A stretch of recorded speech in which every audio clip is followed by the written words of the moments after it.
Prologue. Car-chan looked. I reached the top, a high-pitched female voice yelled. The said person is a young 10-year-old blonde-haired girl. She has soft and cute looking with 3 whisker mark on her face. She has short blonde hair with red streaks. This is Naomi Namikaze, the third youngest. Out of all her siblings she is the most adorable. She gained all her mother's stubborn attitude, but she did take her father intelligence too. Down the tree where two teen trying to walk up tree is Menma Namikaze. Menma gained a lot of his father looks but gained his mother infamous temper. He has spiky blonde hair with whisker mark on his cheek, his violet eyes much like his mother. Mido had taken a lot from their mother, with heart-shaped face, waist-length crimson blood hair, 3 whisker mark on her cheeks.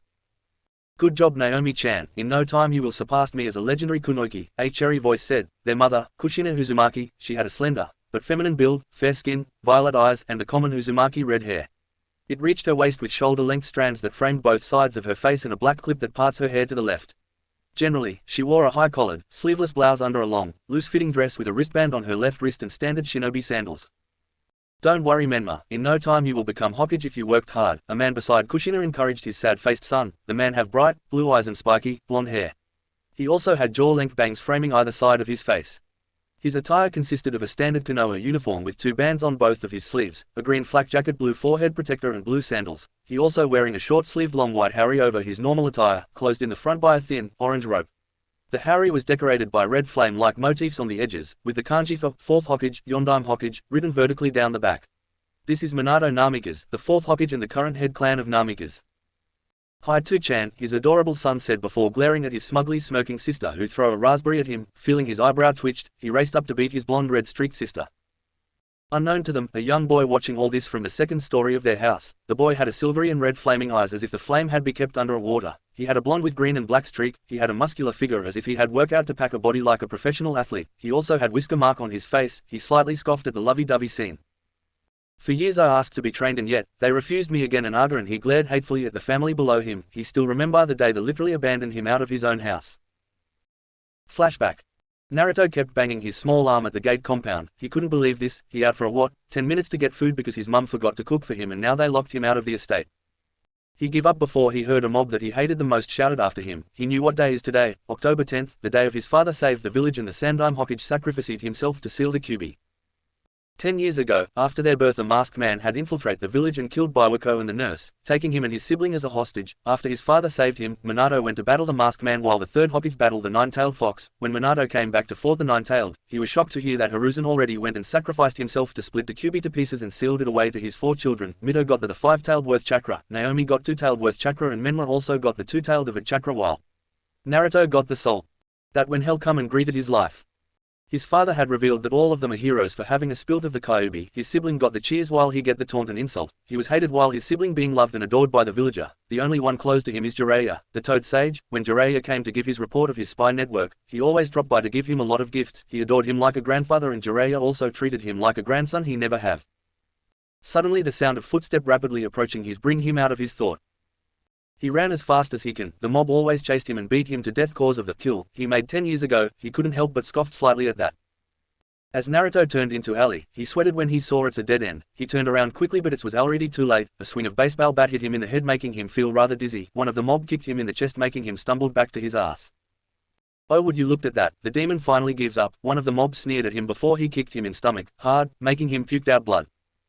They all grinned viciously before started to beat him up with everything they have, shuriken, kunai, kanabo, sword. Naruto passed out from losing so much blood. Mindscape.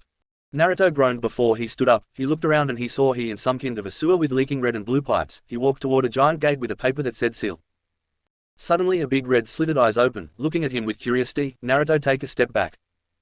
A giant grin that filled with razor-sharp teeth. The giant leaned forward and he saw a giant orange fox with 9-tailed swaying behind him elegantly. Naruto eyes narrowed. He balled his tiny fist. Kyuubi, he whispered. The fox grinned. Glad you know my name kid. The fox laid his massive head, his snout touching the bar. What do you want? He asked heatedly, trying to calm his rage. The fox eyes softened. How about a power-up kid he said teasingly. He stared at the fox warily. And what do you gain from it? He knew the fox were up to something, he just doesn't know what. The fox rolled his massive eyes. To help you kid, you do know that your sorry-ass family are not gonna help you right, and besides, it's not my fault that Uchiha used his cursed Sharingan on me, the fox said, growling at the end. Naruto eyes widened at that information. What do you mean Uchiha using Sharingan on you? The fox sighed before he explained, kid, 10 years ago, I was sealed inside your mother. When Kushina birthed your 3, the seal weakened. When your father tried to strengthen the seal, that little shit, Madara Uchiha tried to manipulate me again. He used his Sharingan on me to destroy this pathetic village, the fox told him. Why do you want to help me then? He asked. The fox smiled, though it looked much like a grin to Naruto. I saw your whole life, kid. I think you deserved a better life. I'm here to help you then. Red chakra burst from the fox and entered Naruto's body. Naruto felt amazing. His bruises healed almost instantly. His blue eye healed as if a new one. The red chakra went to reach his scars, but Naruto put a stop to it with his own chakra. The fox looked at him questioningly. I want to keep the scar as a memento, to remind me who did this to me. The fox nodded his head in understanding. Anyway, how do you can give chakra when the third Hokage split your chakra to pieces? He asked, getting the fox to scoff. Like that pitiful ninja could take my powers from me. He maybe split my chakra, but what he didn't know is that my chakra can be easily restored. He need to split my yin or yang soul, but he doesn't know that. Now go Naruto, time to show who is the real Jinchuriki here. The fox grinned at him, encouraging him to show those bastard who is the alpha here. He vanished from the spot. The void. Naruto opened his eyes and he saw a group of women surrounding him. He tilted his head cutely, making them fighting all of their willpower to not hug the adorable boy out of his life. They smiled at him. We are goddesses, young man. My name is Hera. The one who said to him is a beautiful woman, with long licorice black hair, a face of regal and unapproachable beauty, and large, soft brown eyes that one could get lost in. She wearing a simple white dress, the fabric of which shimmered with colors like oil on water whenever she moved, and a golden lotus-topped staff in her hand. I'm Hestia. Next to her is a beautiful and perfectly proportioned woman, with eyes that were intelligent, and she radiated power.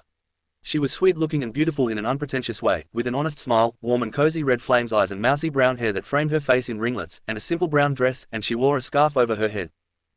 I'm Demeter. Next to her is a long blonde hair the color of ripe wheat woman, and wore a bright green dress with a dark cape. She also wore a crown of woven corn leaves and adornments of poppies, and had a sweet distinctive scent of a rainstorm over a field of jasmine. Athena, another one beside her. Her face is beautiful, but also somewhat scary, the way a warrior should look. Her long black hair tied into ponytail. Her storm grey eyes were bright and full of fierce energy. She wore an elegant white dress. Aphrodite, pretty boy. Next to her is a beautiful woman that could rival the other. The Horai dressed her in a beautiful white gossamer dress, placed a delicate golden crown on her head, hung gold earrings in her ears, and draped a gold necklace at the base of her throat. She had blonde hair much like his set into ringlets that framed her face.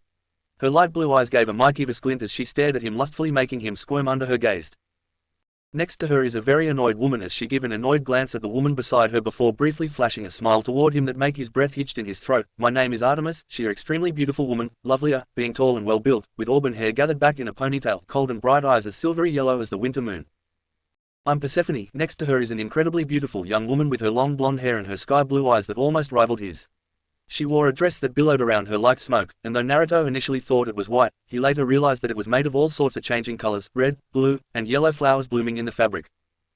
Amphitrite, and the last one is a gorgeously beautiful, with black hair pinned back in a net of pearls and silk woman, eyes as dark as mocha, a kind smile, and a beautiful laugh. She usually dressed in a simple white gown, and her only piece of jewelry was a circlet of polished red crab claws across her brow. So what can I help you? He asked confusingly. Making them giggled at his expression.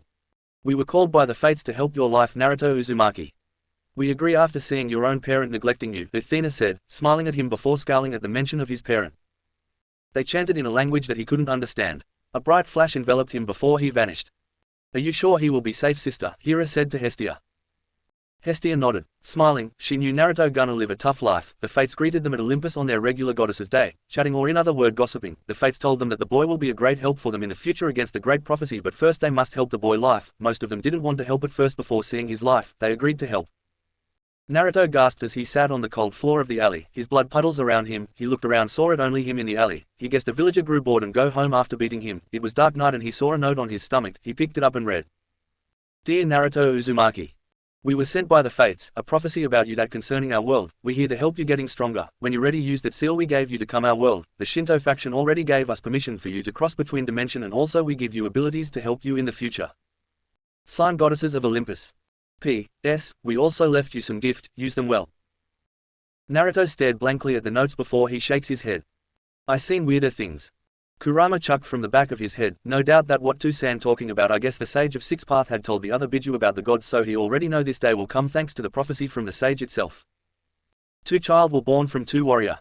One from light, one from darkness. One will become the wall of fire while the other became the darkness.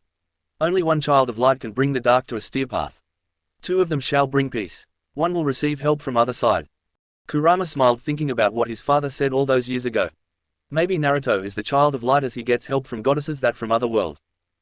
What worries him is who is the child of darkness. Naruto looked in front of him and see a duffel bag. He opened it and saw a bunch of stuff. Their weird-looking bracelet that let a red faint glow. A silver bow and arrow. A long twin katana and a dark green cape that looked similar with the blonde-hair lady earlier. He saw a bunch of elemental jutsu scroll and a few of notes. Naruto closed it and picked up the duffel bag and walked back toward his home compound. Namika's compound. Naruto gloomily strode to his room as he family have a fun time with training. They never noticed him entered the home and he saw the leftover on the kitchen table. He sighed as he headed to his room. At least he got training regime. Chapter 1, Training and Friend. The forest are dead. There stood at the middle of the forest is a 12-year-old boy. The boy is pretty much look like a teen, with feature mix between boyish cuteness and teenage handsomeness. Despite being a 12-year-old boy, his body looked lithe, his well-built physique that looked like avid professional swimmer that easily snared any young girl's eyes. His silvery and red flame eyes that screamed danger and cozy at the same time and like a fire under a glass. His whisker mark still there, adoring his cheek like a glue, only gave him a look of adorable fox yet feral. He wore a tight black short-sleeved shirt that clinged to his torso. He wore normal anbu pants and shinobi sandal along with bandage wrapped to his shins. He wore black glove. His twin katana strapped to his back along with his quiver, metal brace on his wrist. His silver bow rested itself on his lap. Naruto sighed as he tilted his head to the side, just in time avoiding a kunai that set sailing toward the back of his head. He turned his head slightly. Out of the corner of his eyes, he saw long flowing purple hair hiding between the tall trees. He stood up, take up his bow, sling it behind his back and stared exactly where his attacker hiding. You know this is not gonna work if you use the same tactic, he yelled to the wood. He smirked when he literally feel annoyed smirked on his attacker lips. Suddenly he turned around and took out a kunai and raised it just in time to block a beautiful and deadly katana aimed at his head. He took out one of his own katana and began sword fight between the two. The fight were intense. Each opponent tried to figure out each other opening. Suddenly his attacker blocked his sword that aimed the chest and kicked him on the stomach, making he skidded on the floor before he stopped. He took a glance toward her. His attacker were none the less is Yugao, the Kenjutsu mistress of Konoha. The very best Kenjutsu mistresses you could find in Konoha beside Kushina Uzumaki. Yugao is a beautiful 22-years-old woman, with long flowing purple hair that reached her shoulder blade, an hourglass figure that make men drooled at her every time she walked past her, and a very plump rear. Hayat were indeed a lucky bastard.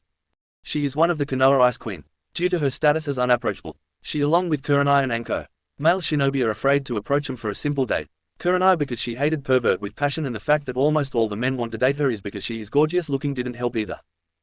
As for Anko, well, the villager just hate her. Plain and simple. As for the shinobi, they just don't have a feeling for her. A comrade and a friend they can be, but a lover, that a no-go. That probably cause of Anko insane tendencies that she liked to hear her victim scream when she tortured them for information. Naruto took out his bow and put an arrow in it, just like in the notes Athena said. He took a deep breath as he pulled the bowstring and take aim at the tree behind him, but still aware that Yugao Stll gazed at him. He released the string and arrow flew toward the tree trunk.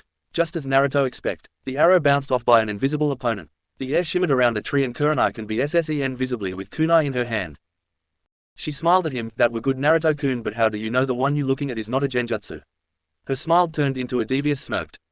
He smirked back at her. Cause I'm already behind you, Kurenai-chan. He puffed out of existence, making both ladies gasped in shock before looked around, trying to spot their missing brother. Suddenly from the treetop, Kurenai cried out in shock as she dropped down courtesy of Naruto, who kicked her back. Make her val to the ground. The Kurenai on the ground shimmered into air, as if she were never there at the beginning. Kurenai flip and land on her 2 feet. She glared at Naruto, who grinned cheekily at her. Could at least be a more softer, she yelled up at him. What? His kick is stronger than any shinobi and kunoiki alike. His strength could rival Tsunade-sama herself. Naruto chuckled. After a few months he read the letter and training. Hira had sent him a bottle of milk. How she even get his address he didn't even want to know. Ever since then he felt his punches could destroy a mountain. His skin can crush any kunai or sword that want to gut him. He a powerful cannon in taijutsu shinobi, that for sure. I guess we up the training then. He grinned and pulled out both of his sword. His metal bracelet glinted elegantly in the sunshine. His only answer were 2 incoming purple and raven missile. 3 hours later. Naruto sighed contentedly as he let the water pour over his form in his shower. He had left the Namika's compound and live a rather fair apartment that almost at the end of the village. He moved out of the compound after the neglect still continued. He only waited with a sliver of hope that his parents still cared for him. Oh, how wrong he were. One day he asked for a training from his parent, not because of power but because of his parent attention. Trying to make his mum and dad still see he's standing in front of them. But instead he received a slap to the face from his mother. They yelled at him. To go to his room. Ever since then he never asked them about training again. After that he met Yuga, Kurenai and Anko when he trained his katana at the forest to death. They all were going to Anko house when they stumbled to his spot in the forest. Yuga were impressed of his sword skill and asked if Kushina were the one who been teaching him. He just scowled at her and said harshly that his mother didn't teach him anything and stormed off. Mad that he'd been reminded again. Yuga were shocked and confused as to why didn't her senpai teach her own son. She assumed it was Kushina doing. She rushed toward him and asked him for more detail along with Kurenai and Anko. They were shocked when they hear the Namikas has neglected Naruto whole life. They looked at each other and nodded. After Thaf incident they help him with training whenever they could. Yuga help him in Kenjutsu. Kurenai with Genjutsu and Anko teach him about torture and interrogation. With that he at least mid-Junin level. He been training non-stop, cause that is the only thing he do. He doesn't have much friend in the village cause the villager didn't want QB brat infect their child with his presence. How foolish. He came out of the bathroom and dried his body clean. He glanced at the picture frame on his nightstand. It was him and the beauty trio. Anko had her arm around his neck as she kneeling to his level and grinning toward the camera with Dango hanging between her lips. Kurenai standing beside her giving a smile that could make men's knees weak, Yuga standing beside him with her hand clasped his shoulder. A pride look in her eyes and a smile as she make a peace sign with her other hand. He smiled a bit and slumped on his bed, trying to get a sleep from her exhausted day of training. Morning. Naruto panted as he jogged around the village. He doing his morning routine, jogging around the village before he do his taijutsu training. Until. Yosh my youthfull pupil. I'm glad that you been training to follow my youth of springs. He sighed. Why did he had to endure this torture? It already been 2 years since he met the green beast of Konoha that is Mido Guy. Guy had been impressed with his youthful training and had been helping him to jutsu training and training weight. Guy had a competition of running around the village to see who get the first place. He always doing his morning exercise with Guy. Sure Guy, I feel great, how about a race he taunt Guy while speeing away. Leveling only dust in Guy face. Yosh Naruto-kun, I'm still youthfull to be defeated. Naruto only had one thought in his mind. I wonder if this how Artemis feel with her brother. Time skip 1 year. The Academy of Konoha is a place where children start their career as a ninja. Sitting in the front row is the Konoha royal children. Menma sitting in the middle while Naomi on his right and Mido on his left. Naomi were chatting away with her best friend Hinata Hyuga who kept glancing at Naruto who sat beside Shikamaru and Choji and blushed when she see his cute face. Mido were having a glaring contest with Satsuki. Sasuke twin sister who glare back. Those two were never in a good place with each other. Why they never get along they never know. Kiba and Shino idly chatting as Shino used his Kikaichu to remove fleas from Akamaru. Sasuke sat there, brooding about his tomato lunch ate by his sister. Suddenly Iruka and Mizuki came in and started the exams as everyone started to quiet. Some were nervous while others shaking and excited for the exams. The exams consisted multiple parts. The written portion which covered basic of history and tactic. The physical portion which consisted taijutsu and sparring with their instructor and the use of kunai and shuriken. The lastly is the ninjutsu portion which consisted of 3 basic ninjutsu. Henj no Jutsu, Transformation Jutsu, Bunshin Jutsu, Clones Jutsu, and Kawarimi no Jutsu, all of which needed to pass the exam.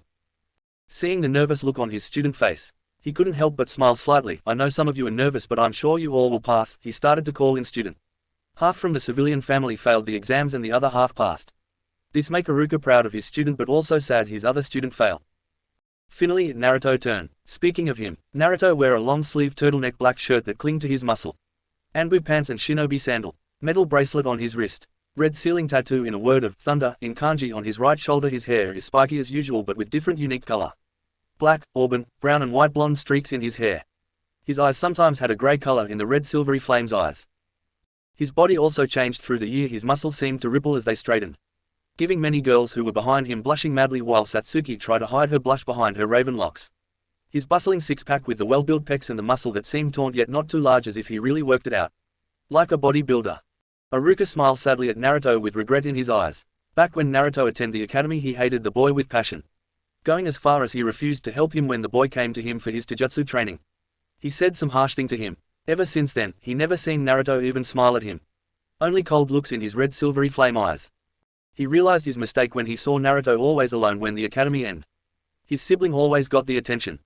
At first he denied that the demon will only like him but as time flowed he realized his mistake. He tried to apologize to Naruto but he just glared coldly at him and shut the door in his face. He gives up after he tried many times and hoped that Naruto forgive him. Naruto passed the test with flying colors. Instead of normal Bushin he doing a cage bunshin which shocked both of them but they guessed the Hokage teach him. He swapped place with a log outside of the academy without hand seals. A bonus points. He Kawarimi with a brooding Sasuke, earning a glare from said boy but he just waved it off before swapped place again. Haruka smiled. Congratulations Naruto, here your headband, I know you succeed out in the field. He gave him the headband. He tied it around his forehead. Instead of a thank you or a hug, he received a cold glare along with a half-heartedly thank you. He walked out of the classroom, muttering about, men are pigs, or, shame on him, he should eat more cereal. He sweet dropped at the boy. Doesn't he even realize that he also a boy? And why did cereal had to do with him? He shook his head and smiled sadly. I'm sorry for what I did in the past Naruto, really I am, I was foolish but now I realized you're just lonely as me, I hope you forgive me one day, he sadly thought before putting a fake smile and continued with his other student. You should just kill him kid, he don't deserve to live, Kurama voice rang in his head. Naruto sweet dropped at Kurama choice of action. He always choose kill first and question later, do you always pick thaf option Kurama? TCH you should eat more cereal then, it good for the body, soul and mind, I mean a bowl of cereal. Kurama cut off the link as he doesn't want to hear one of Naruto destructive cereal yant that could challenge Mido guy rant about youth. Damn you Demeter, even though you are hot and cute, damn you, he cursed the obsessed cereal woman. Unknown to him, a man with pale skin, black hair cursed with him as he tuned the said woman ranting at him about kidnapping her daughter. While Naruto have his usual cereal rant in his mind, he didn't notice a red missile headed his way until it too late. He grunted as a pair of arms wrapped itself around his body and hugged him to death. He opened his eyes and saw his mother Kushina Uzumaki beaming at him happily. Kushina had seen her Naru-chan came out of the room and launch herself at him, hugging him to death. Over the course of 4 years' neglect, she finally noticed him. The first time she found out she had her firstborn she panicked and sought him out along with her husband. She ran upstairs but cried as soon as she realized she doesn't knew which one her oldest room is. She finally opened his room and saw the room empty. The room full of dust and cobweb, a clear sign that nobody lived in this room for a long time. Minato sent out dozen of Anbu to search his son while she wept about being a terrible mother and being neglect her oldest child. Minato were on the same boat as her but he reassured her that they will fix their relationship with their son.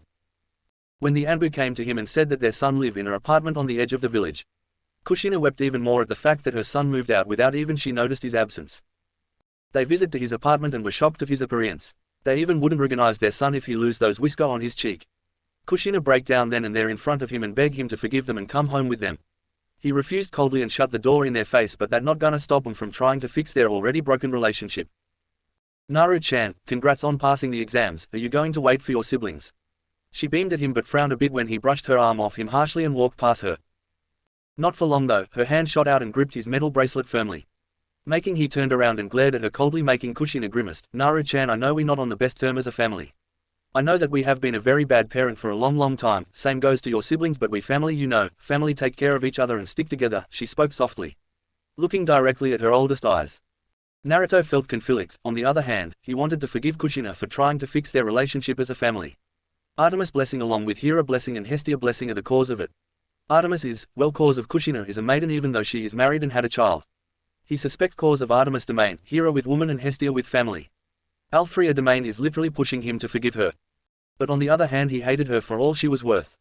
She literally left him to starve to death. Refusing to believe him when he told her that the villager had been beating and torture him. Refuse his training, so he settled with indifference. He crossed his arm and leaned his back to the wall, closing his eyes. Seeing her oldest listen to her silent request, she smiled happily and leaned against the wall, all the while staring at him with adoration and longing in her eyes. She knew she had a long way from gain Naruto trust, but she was determined to fix their relationship. Suddenly a yellow flash bring her out of her thought. Minato looked around and saw his son leaning against the wall along with his wife. He smiled seeing the headband on his head. Congratulations Naruto, I knew you gonna pass the exam. Naruto only stared at him blankly before he closed his eyes again. He sighed and stand beside his wife. He beamed happily when he heard his wife whispered to him that his son wait for his other son and daughter. He smiled at Naruto even though Naruto had his eyes closed. He couldn't help but feel he the happiest man in the world. Like his wife, he also forgot about his son. Like a genjutsu being dispelled, he finally realized he had his oldest son, but it was too late. But that doesn't mean he gonna give up on his son. They heard their youngest daughter shouted. Naomi is the happiest girl in the world now. Why not? She passed the exam and she one of the contender for Kunoiki of the Year along with her sister and brother.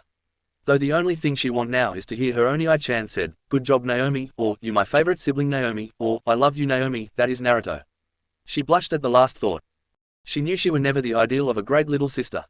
Ever since they were little, she always forgot about him. Never remember a thing about him. Never know what he liked to eat. Never know what games does he like. Does he like ramen or not? She wept when she noticed her beloved Ni-chan moved out of the house. When she saw him she latched to him and begged him to come home, but he just brushed her off and continued his way. But that not gonna stop her from getting her Ni-chan back. She skipped her steps as she marched toward her parent, intent to hug them. Then she noticed a black, auburn, brown and white color streaks hair. She blushed and started to run at her brother. Did he finally forgive her? Did he finally want to be with her? Million thought racing in her head as she launched herself at her unexpected brother. Naru-ni-chan, she squealed happily as she wrapped her arm around his waist and buried her face to his stomach. She blushed a bit at feeling his rock-hard abs. Did you wait for me? Did you really? I'm sorry if you wait too long, Naru-ni. She fired off question after question so fast that make Naruto wonder if she had a blood of Athena inside her. Naruto is annoyed, thanks to his power but also blessing of the goddesses. He could feel the love for him from his little sister. What bothered him is that her love for him is not a sibling love. Instead it was a love of a lover. See what I did there, winking face. Let's just say it was annoying for the ability to feel love. Artemis would be proud of him as she is the rival of the love goddesses itself. The Artemis runs strongly in this one.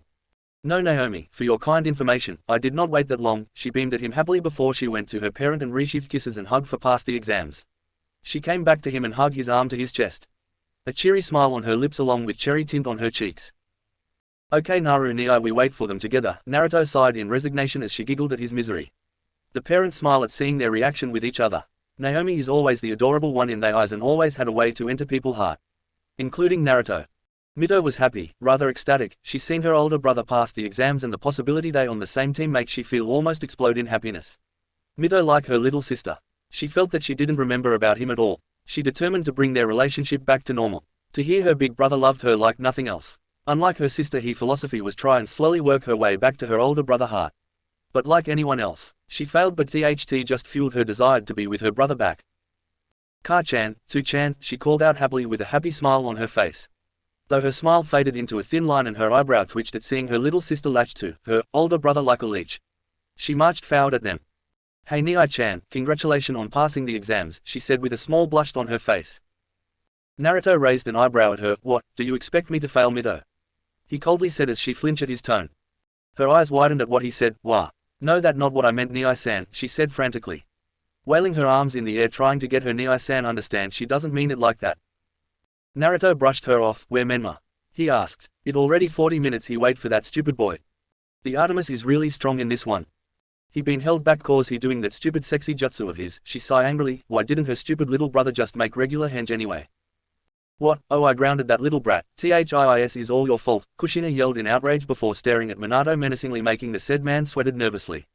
Ever since Menma found that orange book in his office, soon it had beat Jiraiya to bloody pulp and he get the beat down from Kushina. Oh, why his son had to find that book. Naruto just muttered quietly, disgusting male pigs. The Artemis really strong in this one. He should eat more cereal. Screw that, the Grainzilla is strong in this one. I have better things to do, he said coldly before released Naomi off him. Earning a pout in return, he shunshin before even Kushina can stop him. She sighed sadly before she feel a hand on her shoulder. She turned around and was met the smiling face of her husband. Though she know his smile is fake, we get him back, I'm sure Kushina, she smiled at that as they wait for Menma. Or in Kushina case, waiting to punish Menma for his pervert jutsu. Seeing the excitement on his student face, Aruka couldn't help but smile. Finally the bell rung and he called out, alright class, quiet down. Seeing the class ignored him, he gained a tick mark on his forehead. I said quiet down, almost immediately. The class quiet down, now I have your attention. I will say the name of the team in Junin-sensei. Naruto tuned off as he closed his eyes. He sat beside Kiba and Sasuke, who glanced at him in worry. He met Sasuke when he training one of the training ground near Uchiha compound. They introduced themselves and Sasuke was surprised when he heard Naruto training alone instead with his family. He was shocked when he heard that the Hokage and his wife had been neglecting Naruto training. Just like him, Itachi always training Satsuki instead of him, but unlike Naruto he got easy. At least Fugaku and Mikoto didn't abandon him. Ever since then they became best friends, training together and give each other tips about their training regime. Team 11, Naruto Namikaze. The said boy opened his eyes. Satsuki Uchiha. Said girl give a usual Uchiha grunt, and sigh in Yakumo Kurama, your sensei will be Yuga Uzuki. The whisper broke out as the student wondered why this team had 4 members instead of 3. Sasuke clenched his fist as he tried to calm his rage. He'd been working combo jutsu with Naruto for months and hoping they will be in the same team together, and now it was all a hopeless dream. He felt a hand on his shoulder. Out of reflex in his rage-induced state, he almost punched Naruto in the face, who caught his fist and raised an eyebrow at him. Sasuke just grunted and pulled his fist back. Don't worry Sasuke, I'm sure we get the chance to use the combo in the future. He smiled a bit at that. Suddenly the classroom door opened and Yuga standing there in all her glory. She wore black turtleneck long sleeve shirt, normal pants and shinobi sandal, a katana strapped to her back. Her purple hair flowed freely behind her back. She smiled at Naruto, who smiled back. Alright team 11, go to training ground 33-33, the rest is already there. She shunshin out of there. Naruto smirked before disappeared in a feather of peacock. Satsuki looked shocked as she stared at where Naruto spot before rushing out of the room. Training Ground 33. Naruto take look as he arrived at the training ground. He saw a pale boy and girl and Yuga sitting one of the log. The boy look odd in Naruto opinion. The boy is quite pale that make Naruto thought Sai is the son of Hades but pushed it thick into the back of his mind. His smile disturbed him the most to be honest. It was fake, any guy with half brain and one eyes can see it. He carries scroll and a set of brush and ink. That girl Yakumo is also odd in Naruto opinion. She is also pale and had a paint and brush in her hand, just like said had but different. She the most far away from others as if she doesn't want to be near any of them. Yuga stared at him confusingly since he didn't notice how Naruto got here. Shunshin, he answer easily. This surprised her but she hides it well. She take a glance at the boy. Naruto wore black turtleneck tank top, similar to the Anbu ones wore. He wear grey pants and black bandages wrapped around to his shins, two long katana strapped to his back. He wore bandage protector under metal bracelet on his wrist along with a glove, a hue brown punch on his waist at the back, no doubt containing poison, medical herb and scrolls containing nasty sealing jutsu. Finally after a moment Satsuki arrived at the training ground, hand on her kneecap as she tried to catch her breath. She wore a blue tight shirt, a fingerless glove and black short under black mini skirt and shinobi sandals. She had jet black spike hair but not to Naruto level of spikes. Her bang covered her left onyx eyes. Ho how, did you get here so far fast? Satsuki panted as she tried to catch her breath. Naruto chuckled at her misery causing she to glare at him. Shunshin, he said casually. Soon all four sat on the log and waited for their sensei. Okay now all of you here, how about we introduced ourselves, starting with names, hobbies, likes, dislikes and dream. She smiled at them. Why won't you start first Yuga sensei? Yakumo timidly said, she kinda shy being surrounded by people she barely knows. Yuga smiled kindly at the girl. Well my name is Yuga Uzuki, my likes are kenjutsu, reading and fruit salad, my dislikes are pervert, traitors and rapist, my hobbies are learning and new kenjutsu moves and my dreams are to be kenjutsu mistresses out there, she said proudly as the female of the team stared at her with a little bit of admiration. You go first, she pointed at Sai who just gave her a fake smile. My name is Sai, my likes are painting, training, as for my dreams. I don't have one, he said as everyone except Yuga raised an eyebrow at him at the don't have one part. Yuga nodded as if she already expecting this. All right you, she pointed at Yakumo who nodded her head. My name is Yakumo of the Kurama clan, my likes are painting and genjutsu, I hate perverts, rapists and people who genjutsu user, my hobbies is painting, cooking, create a new genjutsu and training, my dream is to be the best genjutsu user, she finished off with a small smile. Yuga smiled at the girl's determination but her smile turned into a small frown. It's such a shame that you abandoned her Kurenai, she had much more potential to be splendid kunoichi. Naruto-kun would be furious with you if he know about this she sadly thought before she smiled at the only Uchiha on her team. You next Satsuki.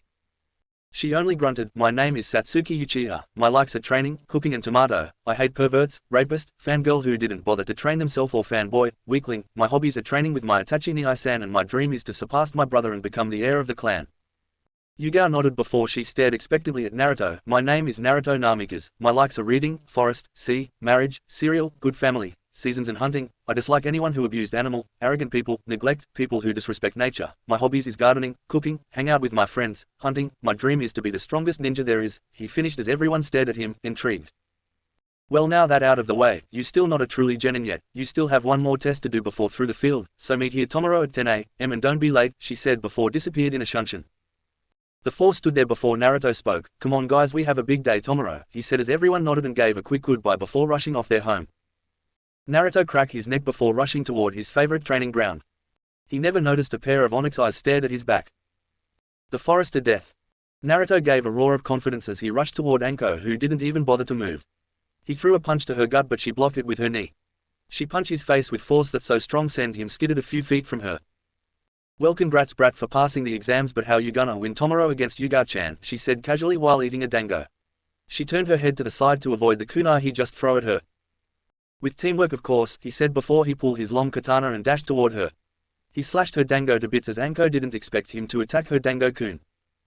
Nu dango kun, she wailed for her beloved dango as she fall on her knees before her now broken stick beloved dango-kun. Naruto sweet dropped at the scene before he sweat a Niagara fall. Anko out of her grief for her beloved and glared menacingly at him, making him shiver at the killer intent she were releasing. You, dead brat, she said in demonic voice before throwing a dozens of shuriken and kunai at Naruto with speed that could mistake as a Haraishin jutsu. Naruto smirked at her, infuriating her even more as he deflected kunai and shuriken with his swords. He sheathed his sword and flashed through hand sign, Suruden no Jutsu, water style water dragon jutsu. Naruto spit a stream of water from his mouth which takes shapes a large amount of water into a giant, powerful dragon. The dragon gave a beastly roar and rushed toward Anko. Anko smirked before flashing through hand sign as well. Kaiden, Ruku no Jutsu, fire style dragon flame jutsu. Anko breathes fire which rushes forward in a straight line, clashing with the water. Fire vs water equal a lot of steam. Anko put her arm over her face to cover it from the heating steam. She widened her eyes when multiple silver arrows rushing toward her and struck her clothes to a tree behind her, pinning her. The steam disappeared and lo and behold, Naruto standing there with his bow in his hand, still aimed at Anko who sighed, defeated. "Alright fine, you win brat, now get me out of here," she yelled at him as she struggles against the arrows. Naruto chuckled before he pulled the arrow out and Anko thanked him, rubbing her sore wrist. "Damn kid, you sure know to use that bow of yours." Naruto smiled, "Thanks Anko, though I'm just feel natural on it." Anko were intrigued how Naruto were into bow and arrows instead of kunai or at least a dagger. "Why you so obsessed with the bow kid? I mean only civilians used bow and it's very rare to find shinobi who use bow these days. They only used it for sports only." Naruto shrugged, "Like I said Anko, it just feel natural to me, though I'm only used it when I have a long-range target or hunting." Anko nodded before look at her watch. "Oh look at the time, gotta go kid or lest I wanna hear Ibiki lecture about tardiness," she said as she gave him a hug before left in a shunshin. "Sure Anko," he muttered to himself before sent a sharp look to tree behind him. "You know I can sense you a mile away," he yelled. He already sensed a presence when he molded his chakra earlier. No response, only the silence of the forest answer, but Naruto not gonna let that fool him. His keen ear keep hearing rapid breathing behind the tree. He saw in the shadow of a feminine person beside the tree. He sighed tiredly before shunshin out of there. He too tired to handle this shit. Sparring with Anko took a toll on his body. What he didn't notice is that the same onyx eyes stared at his earlier spot with a curious glint in the eyes. Naruto sighed as they waited for their sensei. Satsuki sat under the shade of trees. She kept sending curious glance at Naruto here and there, making his eyebrow twitched. Yakumo painting her sketchbook, trying to create a new genjutsu, and said reading a book about friendship. His patience running thin before he snapped at the Uchiha. "Is there something you want?" She raised an eyebrow before shrugged carelessly. "I don't know what you're talking about Namikaze." The other team member watched the commotion curiously. "You've been sending glances at me, what do you want?" Before she could even reply, a puff of smoke appeared in front of them. Yuga smiled at her student. "Well now you all here, let's start the test shall we?" She bring out an alarm clock and 3 bells. "You pass the test once you get each of these bells from me before evening." She held out the 3 bells in front of her student. "But, sensei, there are only 3 bells," Yakumo timidly said. Yuga nodded. "Exactly, the one who doesn't have a bell will be sent back to the academy." All eyes except Naruto and Sai widened. Naruto cause he already know what the real test is thanks to Athena blessing, and Sai is because he a former root shinobi. The test begin. Now, as soon as she said that, the 3 of them rushing toward the woods, hiding from the view. Naruto just stand there, staring at her. "Aren't you not gonna hide Naruto-kun?" Yugao asked confused. Naruto gave her a deadpan stare. "Can't fool me Yugao-ne-chan, I know you too well, it no use hiding from you as you a sensei ninja." She blushed at her mistake before she smirked and unsheathed her katana. "Well shall we dance Naruto-kun?" she asked while calmly walked toward him as if she just take a walk in the park. Naruto mirrored her smirk and also bring out his twin katana. "And by dance you mean let's try to kill each other. Guess where I get that line?" He swing at her but she blocked it with her katana and sweep his leg. Naruto jumped to avoid the sweep but didn't expect her to punch his stomach, making him flew across her. He flipped in the air before skidded across the grass. He flashed through hand sign, Doten, Doruzo, earth style falling earth spears. Naruto condensed the stone from the ground and shaped it into spikes that protrude from the ground in order to hit Yugao, who leaped away to avoid the spikes. She smirked. "You good Naruto-kun but not good enough I'm afraid." She flashed through hand sign, Suden, Daibakufu no Jutsu, water-style giant vortex jutsu. The water from the nearby lake extends over a large scale, surges and rises up to several dozens of meters high. Then it streams down to the ground in one big cascade, much like a gigantic waterfall. In doing so, it resembles a huge wave, with tremendous power that can hollow out the ground. Naruto widened his eyes before he closed his eyes and put his palm in front of his face. He felt the familiar tugging on his stomach, much like chakra but different. He waved his hand to the side and the water followed where his hand pointed. The water crashed against the trees of the forest, making his other teammate who were watching the fight earlier jump more higher in the tree's branch. What remains after the technique's utilization is reminiscent of no less than the aftermath of a natural disaster. He stared at the smoking Yuga. "Well that was impressive."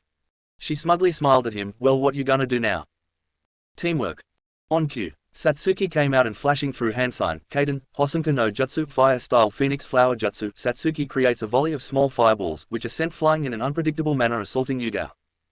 Yuga were impressed of the jutsu. Only Genin and she has Master C rank fire jutsu. Yuga readied herself before dashing toward the volley of fireball. She deflected each of them with her katana. Every time her sword hit the fireball the sound of a loud clang could be heard through the forest. She smirked. The shuriken were concealed in the fireball. Smart. She thrust her sword at Satsuki who blocked it with her kunai. A fierce fight between kunai and katana. Everyone knows that Satsuki slowly losing as Yuga adding more force to her strikes. She hid the kunai away from the girl's hand and kicked her in the stomach, making her fall on her ass. She pointed the tip of the blade at the girl's throat. "Well, what will you do now?" "This." Yuga widened her eyes when two black and white lions pounced on her. Satsuki grabbed both of her wrists and gripped it tighter, making it impossible for her to escape. Naruto came forward and grabbed the bells before she could do anything and leaped away from her. But she thought before from the corner of her eyes. She saw Yakumo frantically painting on her sketchbook, making her smile. I see. Naruto and Satsuki a distraction and Sai waiting for his right moment to restrain me, while that Kurama girl uses her genjutsu to dull my sensor. They good. She sighed. Well, you win. Satsuki gave her a smile before releasing her and the tiger got off her back before dispersed into an ink puddle. Yakumo came out from her spot and stand beside Naruto. She stood up and smiled at him. Well, I guess now Team 11 is official, she said, making most of them confused save two. Yakumo decided to voice her question. But Yuga-sensei, we haven't decided on who get the bell yet, she said while Satsuki nodded in agreement. Yuga smiled warmly at him. That true, but the real purpose of this test was to test your ability to work together. The first time you all gonna failed, but at the end you all worked together. Congratulations, you all passed the test, she smiled warmly at them. Hearing this, Satsuki gave a beautiful smile along with Yakumo. Sai is a genuine one, she noted, and Naruto was smirking in victory. Though I gotta ask, who devised the plan in the first place? Yugao asked. They smiled. It was Naruto who told us to work together, sensei, Satsuki answered as Yugao looked shocked. But how? I mean, you were fighting me ever since the beginning. Flashback. Guys, I think the true purpose of this team is teamwork. I mean, the bells were just a distraction for us to fight each other for the bells. The true test is teamwork, Naruto said as he sent a clone to distract Yugao with much chakra so it doesn't go poof with only single punch. He sent it when Yugao used Suden, Daibakufu no Jutsu, water-style giant vortex jutsu, when the water rose up high in the air. What? I don't need your help to get the bells. I know I get it from her, Satsuki said, annoyance heavy in her tone. Yakumo sighed exasperatedly. Satsuki, but Naruto is right. Yuga-sensei is a jonin and a kenjutsu user. If the katana were any indication, I think all of us work together is a better chances to win rather fighting her along. She pointed at the destruction left of Yuga jutsu. Satsuki stopped, thinking about her words and sighed. All right, fine, she grumbled. All right, so what the plan, Whisker? Sai asked with a smile. Yuga stared at them with wide eyes before she chuckles. Well, tomorrow we will start training in our first new mission, 9 a.m. and don't be late. She sent a sharp look at Naruto who whistled innocently. She knew he gonna go drink a wine with Kurenai ever since Anko forced him to drink alcohol. In a puff of smoke, she gone. Naruto put his arm behind his back before he said a goodbye to them and walked away. Naruto blinked once he got home. After he takes a shower, he finally noticed a box with Olympus symbol on his nightstand. He opened the box and saw a note. Dear Naruto, we congratulate you for passing your exams and we want to present you gift. We take a part of Hero and Persephone domain. We gave you electrokinesis along with umbrakinesis. We hope you're a better future. As for our realm, recently Hestia felt Poseidon and Hades broke their oath thanks to her domain concerning family. We fear a dark presence started to stir. We hope you help us, our son. Love the goddess. PSS, I hope you not drinking too much, Naruto. Love, Hestia. Naruto sweet dropped at the last one before he glanced at the box. He saw two glowing balls, one is light blue, flashing a light as if a thunder itself while the other glowing a dark color. He picked the blue one and crushed it. The ball expanded and engulfing his form, lightning danced around him before disappeared in a small light show. He crushed the other one and darkness latched to his body before sunken to the ground. He smirked. Naruto groaned as sunlight invaded his apartment. He rubbed his eyes to get the drowsiness away. He blinked when he felt weight on his side. He turned his head and saw a raven hair and blushed at what he saw. He was greeted by a beautiful Kurenai under the cover with him. She were naked as the day she were born. It was obvious cause he felt her large naked breast press against his chest as her warm nipple gently poking her. She snoring softly as she laid her head on his chest, her arm wrapped around his waist. He could smell the scent of sex and alcohol in the air. He blinked once his memories last night came back rushing to him. Apparently, after he gained new power, he went to bar with Kurenai as Kurenai wanted to celebrating Naruto for passing the exam and Kurenai got the team her always wanted. After the things got blurry, all he knows he and Kurenai pretty much drunk and got down and dirty real quick. Scored, I'm so proud with you, kid. You managed to bang one of the hottest women in Konoha. Kurama cheered from his head as he groaned from the booming of Kurama voice as he's still trying to get out from the hangover from hell he having. Kurama, no, not so loud, he moaned while Kurama chuckles. Why the sour face, kid? You banged one of the Ice Queen, as they dubbed themselves. I'm so proud of you. Give me a hug. Kurama wiped his imaginary fake tear and Naruto literally could feel Kurama spread his arm out as if he wanted to hug him. No, his flat replied. Make Kurama frown pout before he smirked. Your girl is waking up, kid. Try not to pass out while I'm enjoy the show. With that he cut the connection and cackled madly to himself. Naruto gave a weird expression before he groaned in pleasure. He lifted the blanket and saw Kurenai bobbed her head on his penis eagerly, trying to get a load from him. Kurenai, he groaned in pleasure before he put his hand on her head and thrust slightly. Kurenai understand what he gonna do and put her hand on the side of his leg and relaxed her muscle. Get ready, it was his only warning before he stuffed his entire cock down her throat. She gagged as Naruto started to fuck her throat wildly, tear streaming down her beautiful face. Kurenai eyes rolled to the back of her head as she gagged and groaned more. Gur, she gagged as the boy increased his pace. Naruto. He loved the sound of Kurenai gagged. He sped up even more, roughly fucking Kurenai orifice. Glob of spits escaped Kurenai lips, some of it rolled down her lips while large globs dropped on her large chest. What remained to her lower lips was spread onto the boy cock and ball, lines of spit hanging on his ball before it dropped to bed sheets. His continued until Naruto cock twitched violently before firing a surprisingly exuberant amount of sperm down Kurenai throat. He pulled his rod out with a loud pop and fired 2 spurts across the Junin face and tits. Kurenai sat on her ass and opened her mouth at Naruto, showing the cum in her mouth before she swallowed. His cock twitched and hardened at the erotic sight. Kurenai gazed at him lustfully before she lip-locked with him, their tongue intertwined together. Before their battle for dominate, finally Kurenai loses. She forced to swallow his saliva all the while her hands stroke his cock furiously. They pull apart, as strings of saliva connected between their lips. Kurenai put both her hand beside his thigh and positioned her cunt on his cock. He stopped her by grabbing her wrist. Wait Kurenai, do you really want to do this? I mean, when do you start to love me? He asked unsurely, trying to make sure she really make the pros and cons before she went more deep.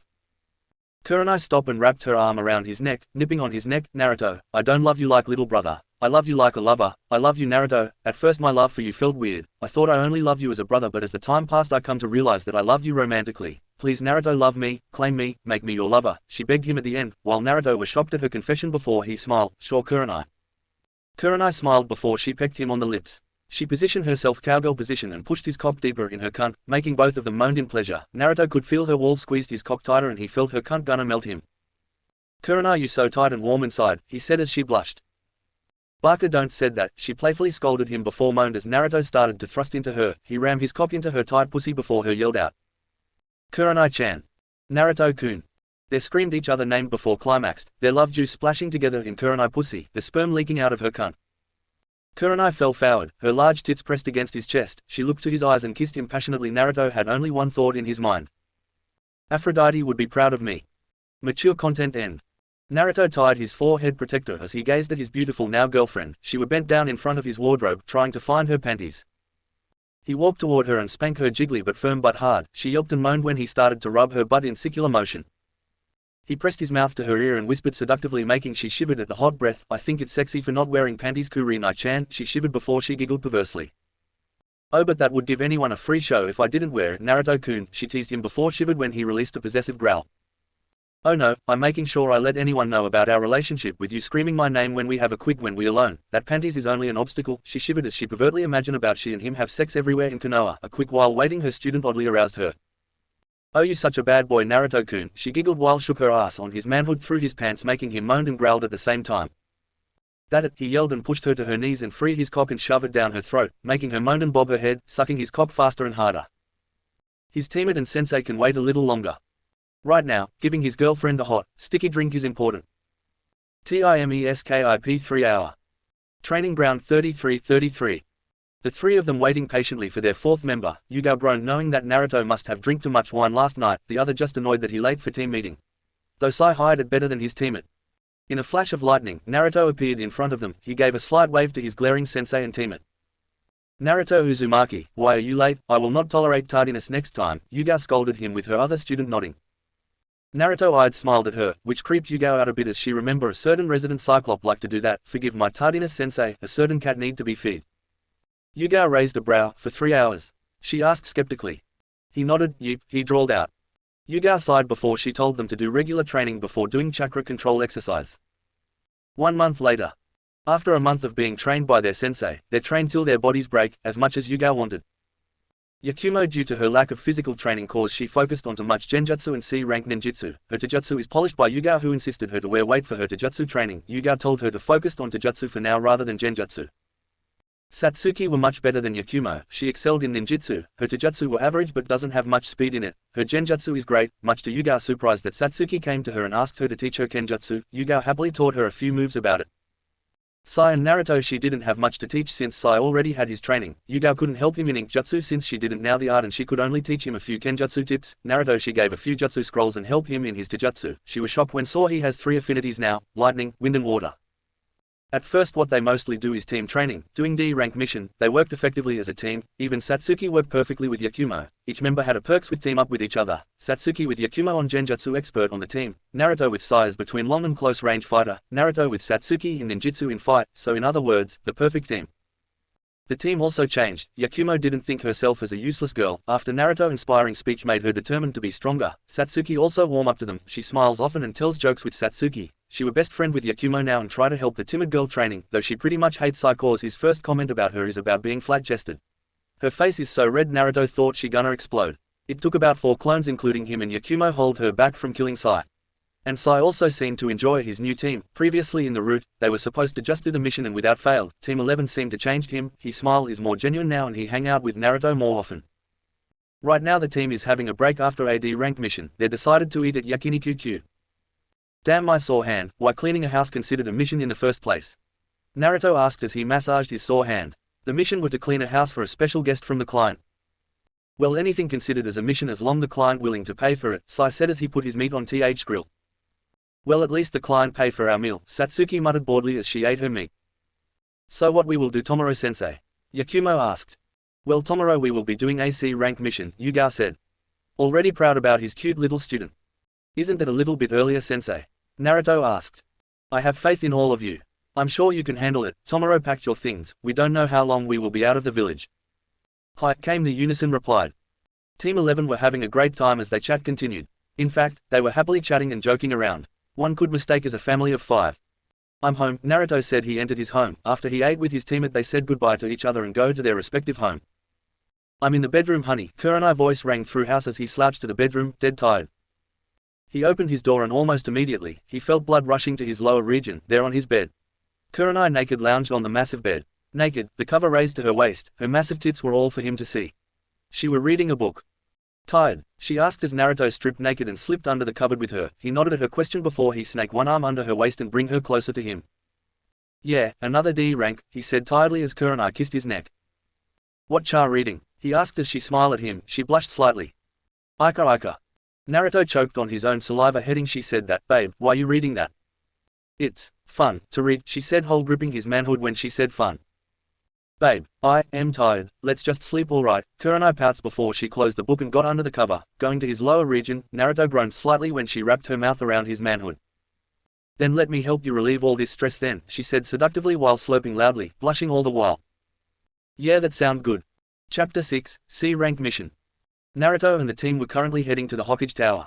They just finished chase that demon cat, as Naruto called it. They entered and saw the Hokage sleeping on his desk. He mumbled incoherently in his sleep. They all sweet dropped at the scene and felt a bit of pity except Naruto at the Hokage. Hokage-sama, Yugao asked timidly. Minato suddenly jolted awake. He looked around him and saw Team 11 standing there. He rubbed his eyes and smiled at them.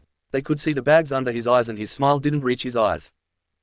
Team 11, what can I help you today? He asked politely though he kept glancing at Naruto. We request a C rank mission, Hokage-sama, Yugao requested while Minato scanned a mission record. Yes, it's impressive that your team finished 78 D rank mission in 2 weeks, Yuga-san, he said proudly, glad that this team has managed to do that many D ranks. Bring him in then, Minato called out. After a moment, the door opened to reveal a grey-haired bespectacled man. As soon as he reached them, he looked at them up and down. He snorted, I was expecting a team of adults, not some snot-nosed brats. Sai just gave a fake smile as Satsuki scowled. Yugao and Yakumo frowned while Naruto didn't even faze at the old man comment. He'd been through worse of words. Minato narrowed his eyes at the man and raised his voice, Tazuna-san, I would appreciate you don't insult the people who will escort you. They are capable to escort you to the land of waves. Yugao is one of mine, Anbu commander, and Naruto, my son, is among them. Tazuna's eyes widened. The Hokage-san with them? Maybe he shouldn't insult them in the first place. My apologies, Hokage-sama, I will wait you at the main gates. He walked out of the office. Yugao turned to her team, who the girl of the team staring at her with awe. Sai just smiled, as expected you would know she were former Anbu, and Naruto already Shia Anbu. Alright team, the mission is to escort and protect Tazuna to waves until he complete the bridge he building, so pack your supplies at least for a month, okay? She smiled at them as they all smiled back at her. She dimissed them as she shunshed out of there.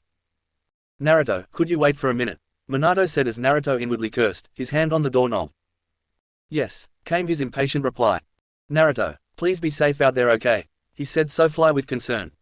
He were expecting no reply, but much to his joy his son nodded before he walked out. Line break. Naruto sighed as he entered his apartment. He walked to his room and were surprised when he saw Kurano came out of the bathroom, naked, the water dripping off her shoulder and hair. She blinked in surprise before she gave a sultry smile at him. Like what you see, big boy, she posed seductively at him. She knew he'd be horny as hell if the bulge on his pant were any indication.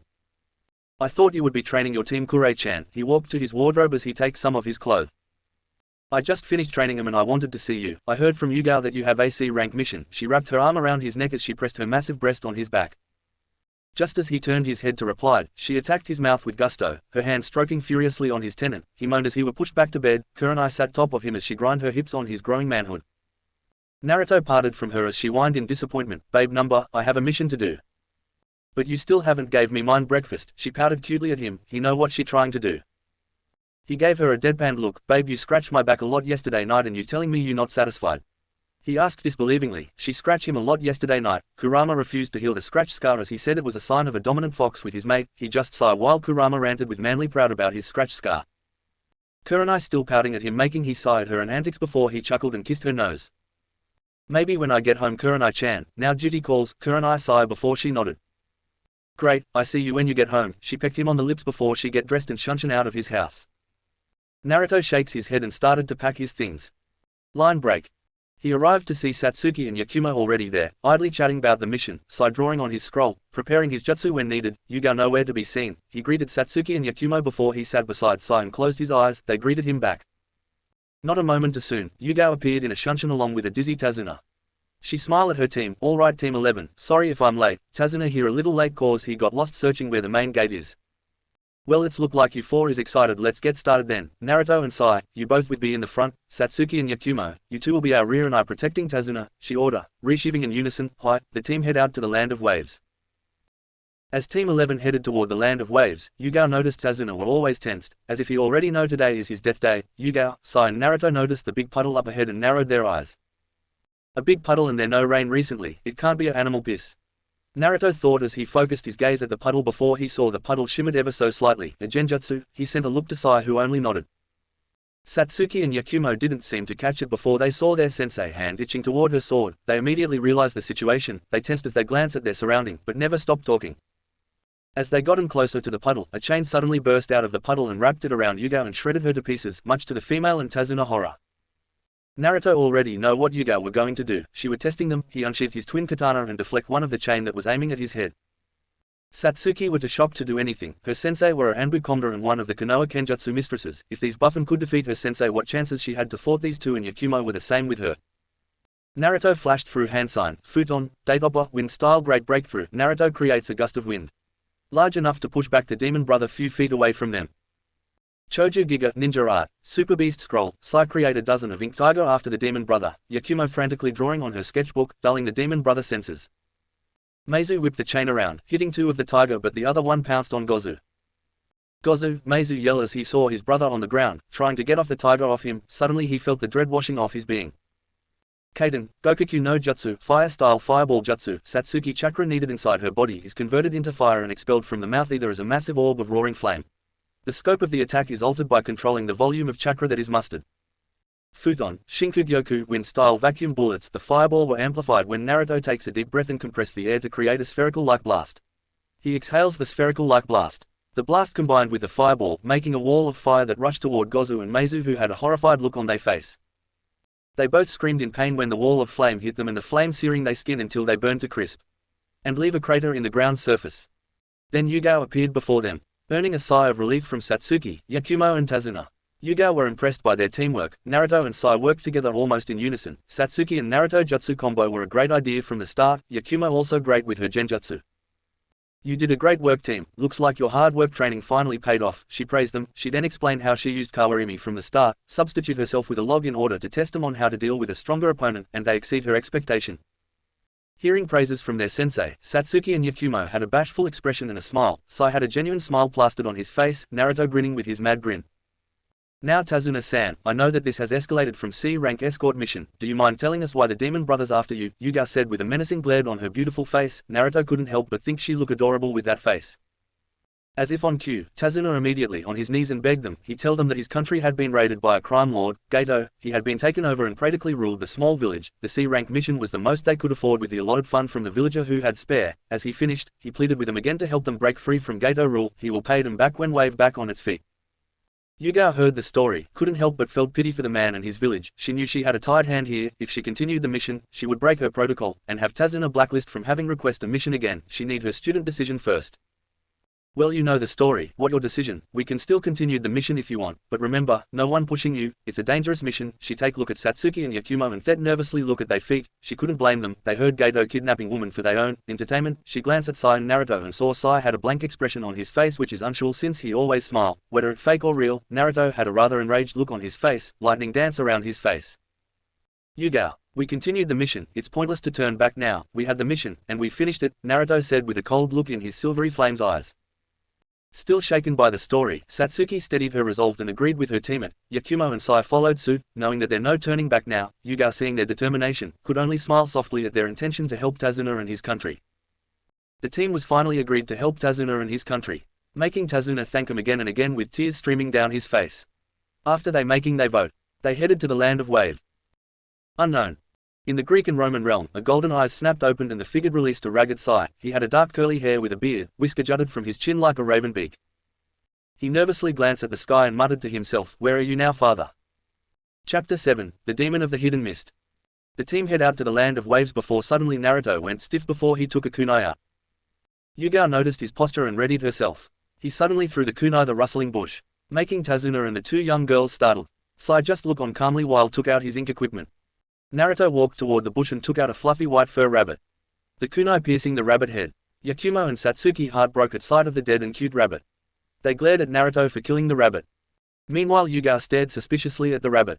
Before her eyes widened, "Get down," she yelled before she pushed Tazuna to the ground and dived beside him. Sai tackled Yakumo and Naruto tackled Satsuki.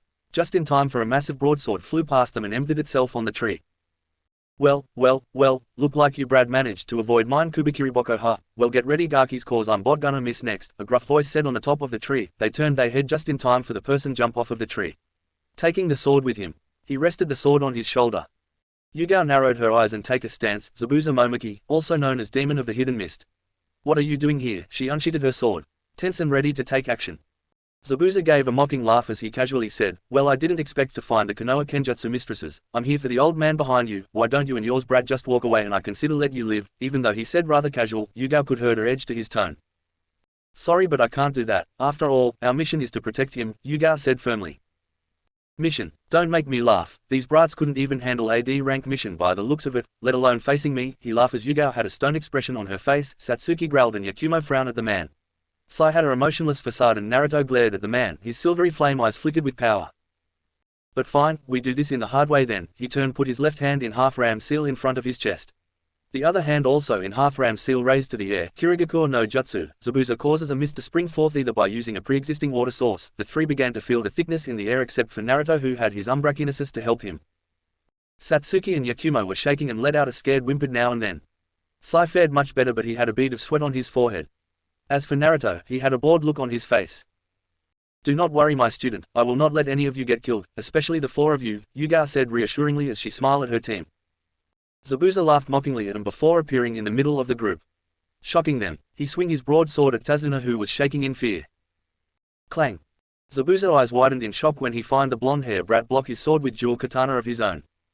Getting out of his shock, he kicked at the blonde gut, only to be blocked by Naruto knee. He grunted in pain when the brat sliced his arm a bit before headbutt him in the face. Broken Zabuza nose and kicked him in the stomach making the older man flew away from the team. Satsuki and Yakumo could only watched in shock and awe as they saw their blonde-haired teammate fought against Zabuza. Sai smiled, glad that his friend were okay. To their surprise, Zabuza turned into a puddle of water. "Yugao-sensei, behind you," Naruto shouted as he sensed the water clone from behind her. Much to their horror and shock, Zabuza cut down Yugao in two. "You finished?" Zabuza chuckled darkly before he felt a cold metal on his neck making he widened his eyes before he heard the dangerous voice. "No, you're finished," Yugao said in cold tone as she pointed her katana at the man's neck. "Smart, you already prepared a Mizu Bunshin before haven't you?" Zabuza said as he stared at the puddle of water, but not this time. He dispersed into water. Yugao didn't said anything. She expect much from the man's skill. She ducked as soon as the broadsword swung where her head had been. She managed to evade from being cut but Zabuza in his momentum spin around and kick Yugao strong enough to send her to the lake nearby. "You fools," Zabuza mocked as he appeared behind Yugao and flashed through hand sign, Suro no Jutsu, water prison jutsu. Zabuza trapped Yugao inside a virtually inescapable sphere of water, using sufficient amount of water from the lake. "Yugao-sensei," Satsuki shouted as she watched in horror as her sensei trapped inside the water prison. Now if UWA, Zabuza were cut off when something unbelievingly happened. Splosh! Zabuza could only watch in shock as his water prison just been dispersed easily. He glanced at the genin and saw Naruto with his eyes close, his hand facing where the water prison had been. "You brat," he yelled in anger, just as he about to rush toward the brat and killed him. He felt pain on his right side near his stomach, blood seeping out of his mouth as he glanced at Yugao, only to reshield a punch to the wound. He skidded across the water. "Do not touch my pupil," Yugao said in cold tone before rushing toward Zabuza with katana high in the air, ready to strike down Zabuza. Zabuza flashed through hand sign, Suden, Suruden no Jutsu, water-style water dragon jutsu. Zabuza shapes a large amount of water from the lake into a giant, powerful dragon. The dragon roared and rushed toward Yugao. Zabuza smirked smugly at Yugao. Not that she could see his smirk cause of the bandage wrapped around his mouth, but she literally could feel the smugness from it.